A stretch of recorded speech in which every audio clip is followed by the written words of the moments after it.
আপনি যে ঈগল মার্কায় ভোট দাঁড়ালেন 14 বড় ভাই নাজমুল হুদা পটল ভাই, আপনি কোথায় ছিলেন 14 সালে?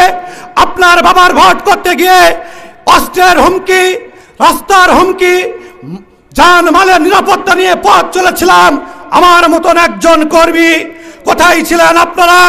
আপনার বাবাকে সেদিন ওই নৌকা মার্কার আসন থেকে সিটকে ফেলে দিয়ে আজ আপনি আপনার বাবার সাথে বেঈমানি করেছেন।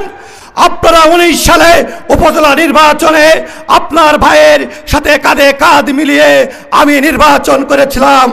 ওই গোলাগুলির মুখে ঝাউদিয়ার মাঠে থেকে ওই টোকান বাহিনীকে বিতাড়িত করেছিলাম দলমত নির্বিশেষে। ভাইরা আমার, আজ আমরা দেখি নৌকা আসলে 14 সালে দেখি কি নৌকার মাঝি, নৌকা ভালো না, নৌকা ভালো, নৌকার মাঝি ভালো না, নৌকার মাঝি পরিবর্তন করতে হবে।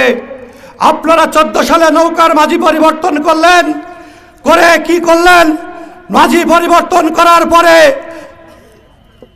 স্বতন্ত্র নিয়ে আসলেন, কি করলেন?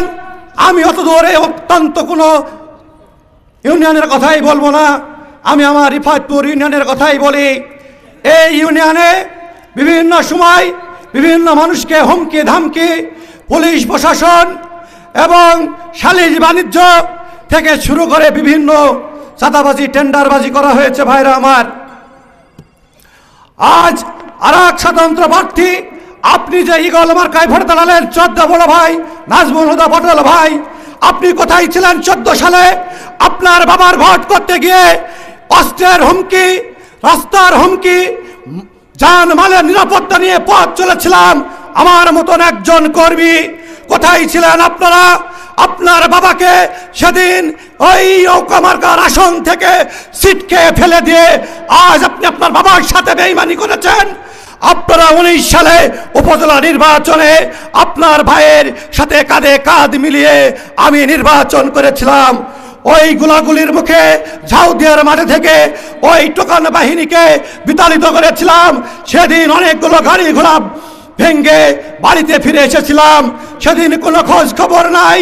সেদিন কোন কার ভাইকে যদি হত্যা করা হতো, কোনো ভাইয়ের সন্তানকে হত্যা করা হতো, সেদিন কোথায় ছিলেন? যোদ্ধা নাজমুল হুদা পটল ভাই, আপনি আপনার ভাইয়ের নির্বাচন করতে আসেন নাই। আপনি নৌকাকে ফেল করার জন্য, নৌকাকে পতন করার জন্য যে ষড়যন্ত্র হয়েছেন, আল্লাহ তাআলা এই নৌকাকে ঠিক নদী পেরিয়ে তীরে ঠিকই নিয়ে যাবে। সংগ্রামী ভাইরা আমার, আপনাদের কাছে 7 তারিখে নৌকা মার্কায় ভোট চেয়ে, ভোট ভিক্ষা চেয়ে বাদশা ভাইকে এই নির্বাচিত করবেন এবং দলমত নির্বিশেষে আমাদের সকলকে শান্তিতে এবং সমৃদ্ধিতে বসবাস করা আর সুযোগ করে দিবেন। এই বলে নৌকা মার্কায় ভোট চেয়ে আমি আমার সংক্ষিপ্ত বক্তব্য শেষ করছি। জয় বাংলা, জয় বঙ্গবন্ধু, জয় হোক এদেশের মেহনতি মানুষ।